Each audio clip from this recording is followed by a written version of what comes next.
The first 2 turns were a blur of adrenaline, amnesia, and cold terror. Waking from hypersleep is always a disorienting haze, but finding a crewmate's chest ripped open on the hibernatorium floor brings the mind into sharp, horrifying focus. The primary directive was no longer a mission protocol, it was simply survive. Our survivors, the scout and the medic, scattered into the oppressive darkness of the ship. Their early explorations yielded nothing but flickering emergency lights, dead ends, and the creeping realization that the Nemesis is dying. Every shadow held a threat.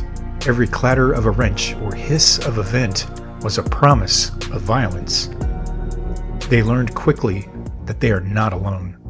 The ship is infested, and whatever is hunting them is getting closer. Now, as the turn track ticks down, the grace period is over. The fires are starting. The ship's vital systems are beginning to cascade into critical failure. And in the dark, the hive is preparing to hatch. Welcome back to the Nemesis.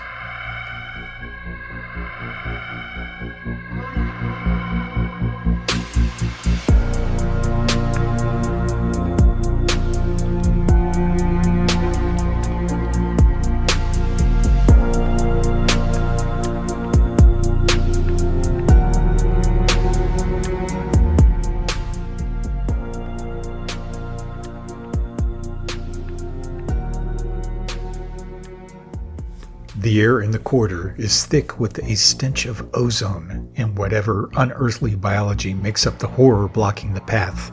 The scout has nowhere to run. It's kill or be killed. 2 shots. I just need 2 clean shots.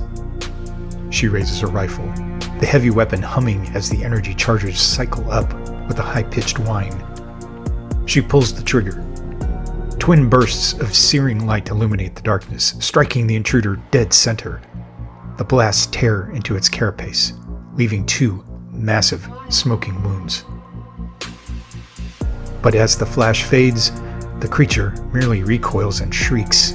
Its mandibles click in a deafening metallic frenzy. The onslaught wasn't enough. It's still standing. Damn it. Why won't it go down? Where the hell is the medic? Unless, no.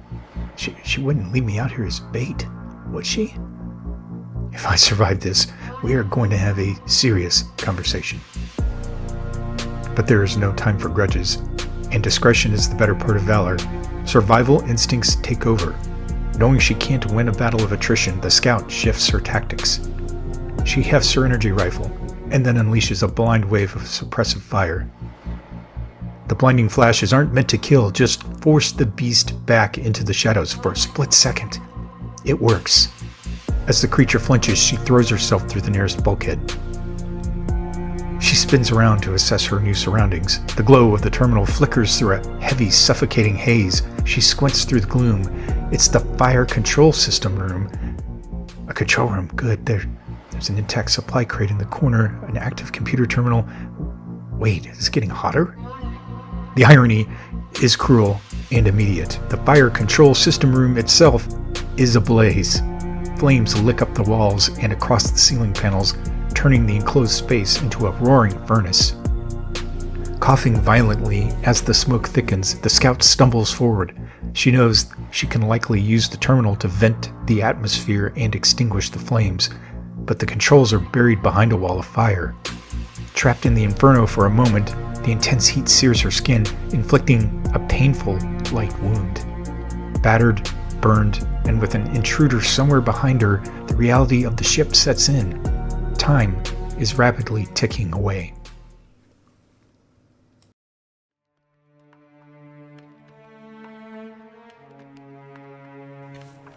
Evacuation Section B is bathed in a harsh, rotating glare of emergency strobes. Backed against the sealed escape pods, the medic stands frozen. The adult intruder blocks her only exit. Panic, cold and sharp, grips her chest. She's a healer, a scientist, not a soldier. Breathe.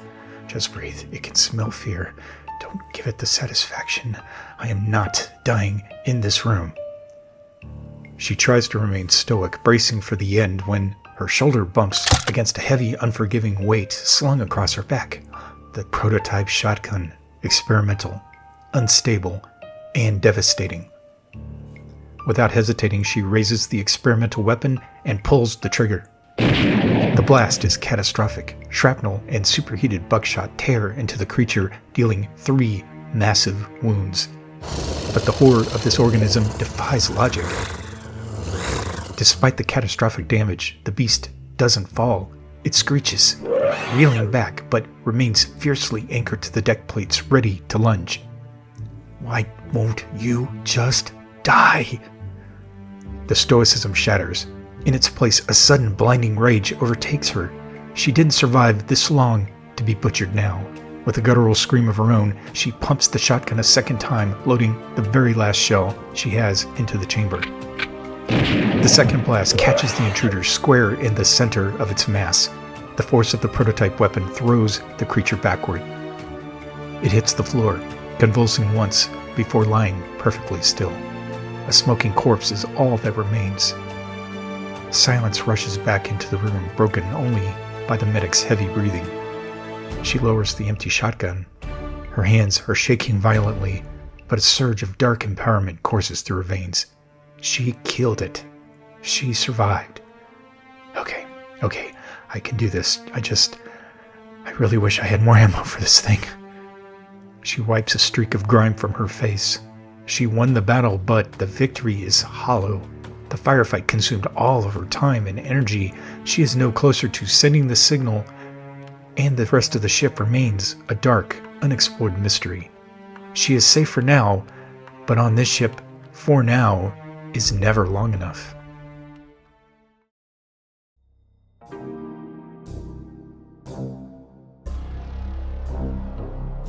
The cold, unforgiving chronometer of the Nemesis clicks downward. The ship's automated voice echoes through the blood-stained hallways, announcing another cycle lost.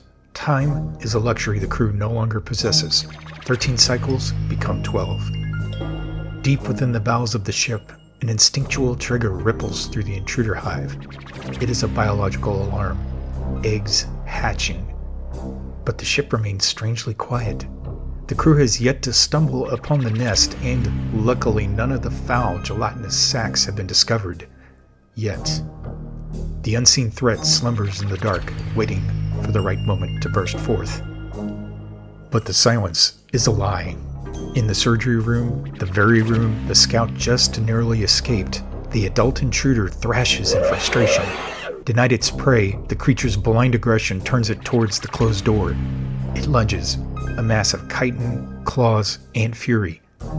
It throws its massive weight down the corridor against the heavy bulkhead door. The door may be sturdy and built to withstand zero atmosphere and humans, but it wasn't built to hold intruders. The door is obliterated, sheared from its tracks, and left a twisted heap of scrap. The path is now open. The broken door sits as a grim reminder that simple steel cannot hold these nightmares back for long. And in the shadows, the nightmare continues to evolve. Unseen by the crew, the biological makeup of the swarm shifts. A writhing larva, weak and small, gives way to a horrifying metamorphosis. The larva is consumed, replaced by a fully grown adult, joining the writhing mass in the darkness, waiting to be drawn from the shadows. The horde is growing stronger. The Nemesis is turning into a living hive.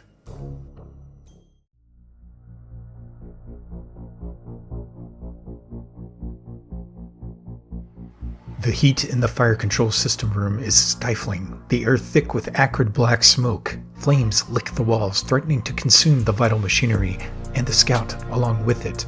But panic is a luxury she left behind in cryosleep. She relies on her training. Her first move isn't to run, it's to take control. Coughing through the haze, the scout slams her hands onto the master override console. She punches in the sequence to seal the room's vents and deploy the automated suppression foam. Come on, check it out. Just give me a minute to breathe. The flames fizzle out, leaving behind a charred, dripping mess, but the room is saved, and more importantly, so is she. The immediate threat is neutralized, but the chronometer is still ticking and standing still is a death sentence. Knowing the darkness of the Nemesis hides horrors drawn to sound, she relies on her expertise. Slipping into the shadows, she executes a perfect reconnaissance maneuver. She moves with the practiced grace of a ghost, ensuring her heavy boots don't strike a single loose grating or stray piece of debris. No echoes, no noise roll, just silence. She ghosts down the corridor, her eyes scanning the gloom as the heavy doors of her destination slide open. Evacuation Section A. A glimmer of hope, a potential way off this doomed vessel. But the hope dies as quickly as the fire did. The room is dead. Emergency lights flicker erratically, casting long, strobing shadows over smashed escape pod terminals. A heavy electrical smell hangs in the air. This is the second critical system failure they've found. The Nemesis isn't just infested, it's falling apart at the seams. Of course, why would anything on the ship actually work?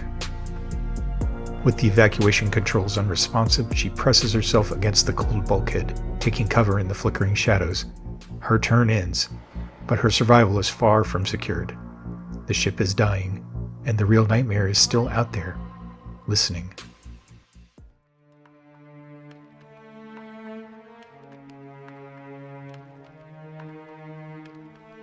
Deep within the aft section of the Nemesis, the thrum of the ship's propulsion systems at idle masks the sound of a desperate heartbeat.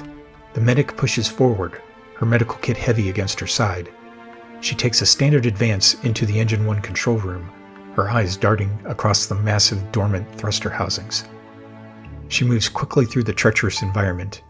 As she steps through the bulkhead, her boot clips a loose wrench left behind by a careless mechanic. It clatters loudly against the metal grating, skittering into the dark hallway she just left. Damn it, sloppy. She freezes, listening, waiting to see if the shadows will answer her mistake. When nothing emerges, she realizes she cannot afford another slip-up. The ship is listening. For her next move into the uncharted dark, she takes no chances. Expending precious physical and mental energy, discarding 2 action cards from her hand, the medic executes a careful move. She tests every floorboard, eases the hydraulic door manual release, and slips through the threshold into the unknown without making a single sound. The room beyond is illuminated by the sterile, pale blue emergency glow of the laboratory. Glass beakers, centrifuge stations, and heavy diagnostic monitors line the walls. More importantly, 2 heavy green medical supply crates sit undisturbed in the corner. But before the medic can feel safe or find anything useful, the pale blue light stutters, flashing angry red. A terminal monitor on the main lab table indicates failure, spewing a geyser of sparks. Another malfunction marker hits the board. That makes 3 critical system failures across the board. The ship's breaking point is edging ever closer. The Nemesis is equipped with exactly 8 malfunction markers in its supply. If the crew ever is forced to place a 9th, it means the cascading failures have reached the point of no return. The hull will buckle, the bulkheads will rupture, and the ship will be torn apart in the cold vacuum of space. 3 are down. The margin for error is shrinking rapidly.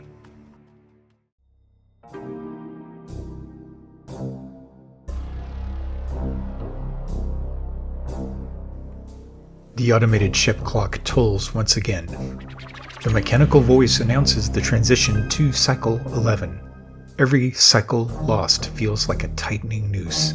The ship's oxygen recyclers hum, blissfully unaware of the horrors breathing that very same air. For a brief moment there is a reprieve. No sudden ambushes, no flames licking at their boots, but the Nemesis is never truly at peace. The hive is restless. The lone adult intruder, denied its prey in the forward sections, catches a new scent. Driven by blind predatory instinct, it shifts its bulk, slinking away from the current position and moving into the heavy machinery of the engine control room. Once inside the new room, the beast rears back its eyeless head and lets out a terrifying ultrasonic shriek. The sound is a physical force echoing violently down every connecting corridor, rattling the vent covers of the technical shafts. Dust falls from the ceiling. The sound is a beacon agitating the hive. Noise markers flood the surrounding perimeter. The area is now a powder keg, waiting for a single pin drop to explode. The screech triggers a chain reaction. Deep within the ship's unseen arteries, the swarm stirs. The bag development reveals an adult. The brood is active and the hive mind reaches out, sensing for the vibrations of the crew. In the flickering shadows near evacuation section A, the scout flinches at the distant screech. As she adjusts her grip on her weapon, the strap catches against a loose wall panel. It's a minor sound, but in the echoing halls of the Nemesis, it might as well be a gunshot. A noise marker drops into the hallway behind her. The shadows feel a little closer now. But miles away in the laboratory, the medic proves why she survived this long. As the ship groans and the screech echoes through the floorboards, she doesn't panic. She freezes. She controls her breathing, making herself smaller in the pale emergency light. The silence holds. She is safe, for now.